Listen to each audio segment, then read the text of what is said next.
we extend our heartfelt gratitude to them.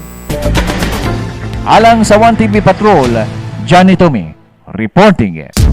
Police report. Police report. Sa police report. Ang police report hatod kaninyo ni board member Nemesio Imi Lahi-Lahi, board member 2nd District Misamis Occidental, chairman sa Committee on Peace and Order sa Sangguniang Panlalawigan. Police report.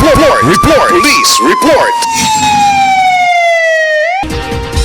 Sa police report, managsuon nagpositibo sa mga illegal sa search operation sa barangay Gutukan, Diot. Ano ang detalye ni Johnny Tommy? Tugyan sa mga otoridad ang managsuong batanon sa gipaygayon nga search operation sa kapulisan sa Purok 1 Barangay Gutukan, Diot, Ozami City, dili pa lang dugay. Wala na makapalag sa kapulisan ang managsuon nga target sa operasyon.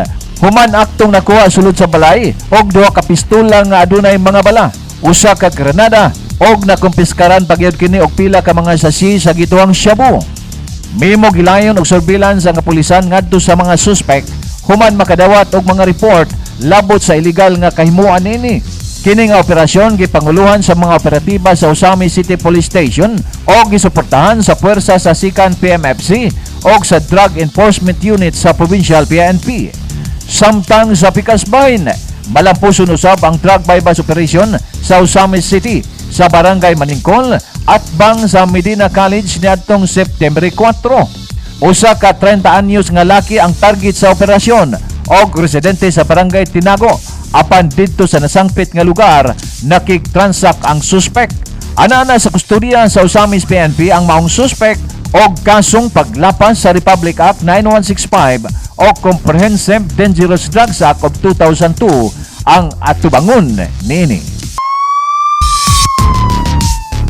Ala sa police report, Johnny Tommy, reporting it. Ang police report hatod kaninyo ni board member Nemesio Imi Lahi-Lahi, board member 2nd District Misamis Occidental, chairman sa Committee on Peace and Order sa Sangguniang Panlalawigan.